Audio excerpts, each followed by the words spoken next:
بسم اللہ الرحمن الرحیم۔ عزیز طلباء السلام علیکم۔ امید ہے آپ ایمان کی بہترین حالت میں ہوں گے۔ عزیز طلباء، آج ہم اردو کی کتاب کے حصہ نثر کے 9ویں سبق علی بخش کی پڑھائی کریں گے۔ اس کے مصنف قدرت اللہ شہاب ہیں۔ آئیے ان کے بارے میں جانتے ہیں۔ قدرت اللہ شہاب گلگت میں پیدا ہوئے، ابتدائی تعلیم جموں میں پائی۔ 1939 میں گورنمنٹ کالج لاہور سے انگریزی ادب میں ایم اے کیا۔ 1941 میں آئی سی ایس کے مقابلے میں کامیاب ہو کر انڈین سول سروس میں شامل ہو گئے۔ قیام پاکستان کے بعد ابتدائی 2 برس حکومت آزاد کشمیر کے سیکرٹری جنرل رہے۔ اس کے بعد وزارت اطلاعات و نشریات حکومت پاکستان میں ڈپٹی سیکرٹری اور پھر جنگ میں ڈپٹی کمشنر رہے۔ 1954 سے 1962 تک گورنر جنرل غلام محمد، صدر سکندر مرزا اور صدر ایوب خاں کے سیکرٹری رہے۔ 3 برس تک ہالینڈ میں پاکستان کے سفیر رہے۔ 1966 میں واپس آ کر مرکزی سیکرٹری تعلیم مقرر ہوئے۔ 1986 میں وفات پائی اور اسلام آباد میں دفن ہوئے۔ قدرت اللہ شہاب زبان و بیان پر دسترس رکھتے تھے۔ ان کا اسلوب سادہ ہے، بائیں ہمہ ان کی تحریروں میں بڑی جاذبیت اور دلکشی ہے۔ قدرت اللہ شہاب نے لکھنے کا آغاز معروف شاعر اختر شیرانی کے رسالے رومان سے کیا تھا۔ 31 جنوری 1959 کو رائٹرز گلڈ مارز وجود میں آیا تو وہ اس کے پہلے سیکرٹری جنرل مقرر ہوئے۔ ان کی تصانیف میں یا خدا 1948 میں، 1950 میں نفسانے، 1968 میں ماجی اور 1986 میں شہاب نامہ شامل ہیں۔ شہاب نامہ قدرت اللہ شہاب کی خود نوشت ہے جو ان کی تمام تصانیف سے بڑھ کر مقبول ہوئی۔ گزشتہ 25 برس میں اس کے درجنوں ایڈیشن شائع ہو چکے ہیں۔ شہاب نامہ اگر دیکھا جائے تو ایک مختصر سی کتاب ہے، لیکن ممکن حد تک اس میں بہت سچی باتیں ہیں۔ اس میں وہ واقعات ہیں جو براہ راست قدرت اللہ شہاب کے علم اور مشاہدے میں آئے۔ کتاب کو انہوں نے 4 حصوں میں تقسیم کیا ہے: ان کا بچپن اور تعلیم، اس کے بعد آئی سی ایس میں داخلہ اور دور ملازمت کے واقعات جو ان سے ہیں، جو براہ راست ان کے مشاہدے میں آئے، ان کا ذکر کیا ہے، اور پھر پاکستان کے بارے میں ان کے تاثرات، اور چوتھا حصہ ان کا دینی اور روحانی تجربات اور مشاہدات کا ہے۔ یہ کتاب شہر آفاق کتاب ہے۔ سبق علی بخش مصنف قدرت اللہ شہاب، ماخذ اس کا شہاب نامہ ہے، اور شہاب نامہ قدرت اللہ شہاب کی تحریر ہے جس کے بارے میں نے آپ کو تھوڑا سا بتایا ہے کہ یہ ایک خود نوشت ہے۔ خود نوشت ایسی سوانح عمری ہے جس میں انسان اپنے قلم سے اپنی زندگی کے حالات کو اجاگر کرنے کے ساتھ ساتھ اپنا نقطہ نظر اور اپنی پسند اور ناپسند کا اظہار بھی کر سکتا ہے۔ اس میں پیدائش سے لے کر سوانح قلم بند کرنے تک کے واقعات کا ذکر ہوتا ہے۔ سبق کی پڑھائی شروع کرتے ہیں۔ ایک روز میں کسی کام سے لاہور گیا ہوا تھا۔ سبق کی پڑھائی کے ساتھ مشکل الفاظ کی رہنمائی بھی حاصل کریں گے تاکہ ہمیں تشریح کرنے میں آسانی ہو۔ تشریح کرتے وقت جتنا آپ کا ذخیرہ الفاظ زیادہ ہوگا اتنی اچھی تشریح کر سکیں گے۔ ایک روز میں کسی کام سے لاہور گیا ہوا تھا، یعنی قدرت اللہ شہاب کہہ رہے ہیں کہ میں کسی کام سے لاہور گیا ہوا تھا۔ وہاں پر ایک جگہ خواجہ عبدالرحیم صاحب سے ملاقات ہو گئی تھی۔ خواجہ عبدالرحیم جو سے ہیں وہ وکیل ہیں، لاہور کے معروف بیرسٹر تھے۔ علامہ اقبال کی زندگی میں کبھی کبھی ان کی خدمت میں حاضر ہوتے تھے۔ باتوں میں انہوں نے بتایا کہ علامہ اور وفادار ملازم علی بخش کو حکومت نے ان کی خدمات کے سلسلے میں لائل پور میں 1 مربع زمین عطا کی ہے۔ دیرینہ پرانے ملازم علی بخش جو سے ہیں تقریباً 40 سال انہوں نے علامہ اقبال کے ہاں وفاداری کے ساتھ خدمت گزاری کی ہے، اور شادی کے کچھ عرصہ بعد ان کی بیوی فوت ہو گئی تو انہوں نے پھر شادی نہیں کی۔ ان کے بارے میں مصنف بتاتے ہیں کہ حکومت نے ان کی ان خدمات کے سلسلے میں لائل پور فیصل آباد کا پرانا نام ہے، وہاں 1 مربع زمین عطا کی ہے۔ وہ بیچارہ کئی چکر لگا چکا ہے، بیچارہ بے بس مجبور ہے، لیکن اسے قبضہ نہیں ملتا۔ قبضہ اختیار اس جگہ کا ان کے حوالے نہیں کیا جاتا کیونکہ کچھ شریر لوگ اس پر ناجائز طور پر قابض ہیں، غیر قانونی طور پر قابض ہیں، قبضہ کیے ہوئے ہیں، خواجہ صاحب نے فرمایا جھنگ لائل پور کے بالکل قریب ہے، کیا تم علی بخش کی کچھ مدد نہیں کر سکتے؟ مطلب خواجہ عبد الرحیم نے قدرت اللہ شہاب سے کہا کہ اگر ہو سکے تو آپ جھنگ جا رہے ہو تو لائل پور کے قریب ہی ہے وہ، تو وہاں سے آپ ان کی مدد کر سکتے ہیں، انہیں ساتھ لے جائیں۔ میں نے فوراً جواب دیا میں آج ہی اسے اپنی موٹر کار میں جھنگ لے جاؤں گا اور کسی نہ کسی طرح اس کو زمین کا قبضہ دلوا کے چھوڑوں گا۔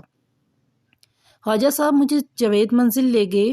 جاوید منزل لاہور میں علامہ اقبال کا گھر ہے، اور علی بخش سے میرا تعارف کرواتے ہوئے یعنی جان پہچان کرواتے ہوئے کہا، یہ جھنگ کے ڈپٹی کمشنر ہیں، تم فوراً تیار ہو کر ان کے ساتھ گاڑی میں بیٹھ جاؤ، یہ بہت جلد تمہاری زمین کا قبضہ دلوا دیں گے، یعنی کہ زمین کا اختیار تمہارے حوالے کر دیں گے۔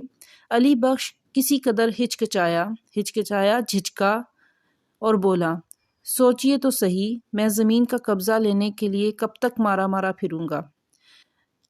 یعنی کہ وہ خواجہ عبد الرحیم سے کہتے ہیں کہ آپ رہنے دیں، میں زمین کا قبضہ لینے کے لیے کب تک در بدر جگہ جگہ اس کی فریاد کروں گا، قبضہ نہیں ملتا تو کھائے کڑی یعنی بھار میں جائے، مجھے اس سے کوئی غرض نہیں دیتے تو نہ دیں۔ لاہور سے جاتا ہوں تو جاوید کا نقصان ہوتا ہے، جاوید علامہ اقبال کا بیٹا ہے، جاوید بھی کیا کہے گا کہ بابا کن جھگڑوں میں پڑ گیا ہے۔ لیکن خواجہ صاحب کے خواجہ عبد الرحیم کے اصرار پر، ضد پر، وہ میرے ساتھ ایک آدھ روز کے لیے جنگ جلنے پر آمادہ ہو جاتا ہے، راضی ہو جاتا ہے۔ جب وہ میرے ساتھ کار میں بیٹھ جاتا ہے تو غالباً اس کے دل میں سب سے بڑا وہم یہ تھا کہ شاید اب میں بھی بہت سے دوسرے لوگوں کی طرح علامہ اقبال کی باتیں پوچھ کر اس کا سر کھپاؤں گا، اسے پریشان کروں گا۔ وہم تھا، خیال تھا، گمان تھا، شاید غالباً، لیکن میں نے بھی عزم کر رکھا تھا، ارادہ کیا تھا، یعنی قدرت اللہ شاہب نے کہا کہ میرا یہ ارادہ تھا کہ میں خود علی بخش سے علامہ اقبال کے بارے میں کوئی سوال نہیں کروں گا۔ اگر واقعی وہ علی بخش کی زندگی کا ایک جزو ہیں، حصہ ہیں، تو یہ جوہر خود بخود عشق اور مشق کی طرح ظاہر ہو کر رہے گا، یعنی کہ اگر اس سے علی بخش کو واقعی علامہ اقبال سے محبت ہے تو سچا عشق ہے، سچی محبت ہے، لگن ہے، تو اس محبت کی خوشبو خود بخود ظاہر ہو جائے گی اور وہ خود اپنے آپ سے علامہ اقبال کا ذکر کریں گے۔ میری توقع پوری ہوئی، یعنی قدرت اللہ شہاب کہتے ہیں کہ میں نے جو عزم کیا تھا کہ میں ان سے سوال نہیں کروں گا تو خود بخود وہ خود سے بتائیں گے، تو وہ کہتے ہیں کہ میری توقع پوری ہوتی ہے، اور تھوڑی سی پریشان کن خاموشی کے بعد، پریشان کرنے والی، پریشان کن، علی بخش مجھے یوں گھورنے لگتا ہے، یوں غور سے دیکھنے لگتا ہے کہ یہ عجیب شخص ہے، عجیب انوکھا نرالا شخص ہے جو ڈاکٹر صاحب کی کوئی بات نہیں کر رہا، ڈاکٹر صاحب کے بارے میں کچھ پوچھ نہیں رہا۔ آخر اس سے رہا نہ گیا اور ایک سینما کے سامنے بھیڑ بھاڑ دیکھ کر وہ بڑبڑانے لگا۔ سینما فلم دیکھنے کی جگہ جہاں سے لوگ فلم دیکھنے جاتے ہیں، وہاں بہت ہجوم تھا، اور اس ہجوم کو دیکھ کر وہ منہ ہی منہ میں کچھ بولنے لگا۔ مسجدوں کے سامنے تو کبھی ایسا رش نظر نہیں آتا، ڈاکٹر صاحب بھی یہی کہا کرتے تھے، یعنی وہ جو منہ میں بول رہا تھا وہ یہ تھا کہ وہ ڈاکٹر صاحب کا فقرہ، ڈاکٹر علامہ اقبال کا فقرہ دہرا رہا تھا کہ مسجدوں کے سامنے کبھی ایسا رش نظر نہیں آتا۔ ایک جگہ میں پان خریدنے کے لیے رکتا ہوں تو علی بخش بے ساختہ کہہ اٹھتا ہے، بے ساختہ غیر ارادی طور پر، بغیر سوچے سمجھے، وہ کہتا ہے ڈاکٹر صاحب کو پان پسند نہیں تھے۔ پھر شاید میری دلجوئی کے لیے وہ مسکرا کر کہتا ہے، دلجوئی کے لیے، دل رکھنے کے لیے، ہاں حقہ خوب پیتے تھے، اپنا اپنا شوق ہے، پان کا ہو یا حقے کا۔ شیخ پورہ سے گزرتے ہوئے علی بخش کو مزید یاد آتا ہے ڈاکٹر صاحب کے بارے میں، اس کو یاد آتا ہے کہ ڈاکٹر صاحب ایک بار یہاں بھی آئے تھے، یہاں پر ایک مسلمان تحصیلدار تھے جو ڈاکٹر صاحب کے پکے مرید تھے، انہوں نے دعوت دی تھی، ڈاکٹر صاحب کو پلاؤ اور سیخ کباب بہت پسند تھے، مرید تھے، شاگرد تھے، آموں کا بھی شوق تھا۔ وفات سے کوئی 6 برس پہلے جب ان کا گلا پہلی بار بیٹھا تو کھانا پینا بہت کم ہو گیا، گلا بیٹھا، گلا خراب ہوا۔ اب علی بخش کا ذہن بڑی تیزی سے اپنے مرکز کے گرد گھوم رہا تھا، یعنی کہ علی بخش کا دماغ ان باتوں میں سوچ رہا تھا جو علامہ اقبال کے ذات کے گرد گھومتی تھیں، اور وہ بڑی سادگی سے، سادہ انداز سے، سادہ دلی سے ڈاکٹر صاحب کی باتیں سناتا جاتا تھا۔ ان باتوں میں قصوں میں اور کہانیوں کا رنگ نہیں تھا، ان باتوں میں قصوں اور کہانیوں کا رنگ نہیں تھا، بلکہ ایک نشے کی سی کیفیت تھی، نشے کی کیفیت تھی، ایک خمار طاری تھا۔ جب تک علی بخش کا یہ نشہ پورا نہیں ہوتا، غالباً اسے ذہنی اور روحانی تسکین نہیں ملتی، روحانی اور ذہنی تسکین، سکون اور اطمینان حاصل نہیں ہوتا۔ صاحب، جب ڈاکٹر صاحب نے دم دیا، علی بخش اسی دوران مجھے مخاطب کر کے کہتا ہے کہ جناب، جب ڈاکٹر صاحب کی جان نکلی میں ان کے بالکل قریب تھا، نزدیک تھا۔ صبح سویرے میں نے انہیں فروٹ سالڈ پلایا، دوائی کا نام ہے، اور کہا کہ اب آپ کی طبیعت بحال ہو جائے گی، آپ بہتر ہو جائیں گے، اصلی حالت میں آ جائیں گے۔ لیکن عین 5:10 پر ان کی آنکھوں میں ایک تیز تیز نیلی نیلی سی چمک آئی اور زبان سے اللہ ہی اللہ نکلا۔ میں نے جلدی سے ان کا سر اٹھا کر اپنے سینے پر رکھ لیا اور انہیں جھنجھوڑنے لگا، تیزی سے ہلانے لگا، لیکن وہ رخصت ہو گئے تھے، دنیا سے چلے گئے تھے، وفات پا گئے تھے۔ کچھ عرصہ خاموشی طاری رہتی ہے، یعنی نہ میں کچھ بولتا ہوں قدرت اللہ شہاب اور نہ علی بخش کچھ بولتا ہے، لیکن پھر میں علی بخش کا موڈ تبدیل کرنے کے لیے ایک سوال کر بیٹھتا ہوں، مزاج تبدیل کرنے کے لیے۔ حاجی صاحب، کیا آپ کو ڈاکٹر صاحب کے کچھ شعر یاد ہیں؟ علی بخش ہنس کر ٹالتا ہے، بات بدلتا ہے۔ میں تو ان پڑھ جاہل ہوں، میں عالم نہیں ہوں، پڑھا لکھا انسان نہیں ہوں، مجھے ان باتوں کی بھلا کیا عقل ہے، کیا سمجھ ہے؟ میں نے کہا، یعنی قدرت اللہ شہاب نے کہا، میں نہیں مانتا۔ میں نے ضد کی، اصرار کیا، آپ کو ضرور کچھ یاد ہوگا۔ جس کے جواب میں علی بخش نے کچھ شعر سنایا اپنے الفاظ میں، کہ کبھی اے حقیقت منتظر والا کچھ یاد ہے۔ اس نے کہا، حقیقت منتظر، کبھی اے حقیقت منتظر، یہ علامہ اقبال کا مشہور غزل کا مطلع ہے۔ کبھی اے حقیقت منتظر، نظر آ لباس حجاز میں، کہ ہزاروں سجدے تڑپ رہے ہیں میری جبین نیاز میں۔ یہ ان کا شعر ہے جو اس نے تھوڑا سا سنایا۔ ڈاکٹر صاحب اس کو خود بھی بہت گنگنایا کرتے تھے، پڑھا کرتے تھے۔ ڈاکٹر صاحب عام طور پر مجھے اپنے کمرے کے بالکل نزدیک سلایا کرتے تھے، رات کو 2-2:30 بجے دبے پاؤں اٹھتے تھے، خاموشی سے، بغیر شور کیے، چپکے اور وضو کر کے نماز پر جا بیٹھتے تھے۔ نماز پڑھ کر وہ دیر تک سجدے میں پڑے رہتے تھے، فارغ ہو کر بستر پر آ لیٹتے تھے۔ میں حقہ تازہ کر کے لا رکھتا تھا، کبھی 1 کبھی 2 کش لگاتے تھے، کبھی آنکھ کھل جاتی تھی، بس صبح تک اسی طرح کروٹیں بدلتے رہتے تھے، پہلو بدلتے رہتے تھے۔ میرا ڈرائیور احتراماً علی بخش کو سگریٹ پیش کرتا ہے۔ اسی دوران جب وہ باتیں کر رہا تھا تو میرے ڈرائیور نے اسے عزت و احترام کے ساتھ، عقیدت سے کہ یہ علامہ اقبال کے ملازم ہے، سگریٹ پیش کرتا ہے، لیکن وہ غالباً حجاب میں آ کر اسے قبول نہیں کرتا، شرم سے، لحاظ سے وہ اس سے لینے سے منع کر دیتا ہے۔ ڈاکٹر صاحب میں ایک عجیب بات تھی، انوکھی نرالی بات تھی۔ کبھی کبھی رات کو سوتے سوتے انہیں ایک جھٹکا سا لگتا تھا اور وہ مجھے آواز دیتے تھے۔ انہوں نے مجھے ہدایت کر رکھی تھی کہ ایسے موقع پر میں فوراً ان کی گردن کی پچھلی رگوں اور پٹھوں کو زور زور سے دبایا کروں۔ تھوڑی دیر کے بعد وہ کہتے تھے بس، اور میں دبانا چھوڑ دیتا تھا۔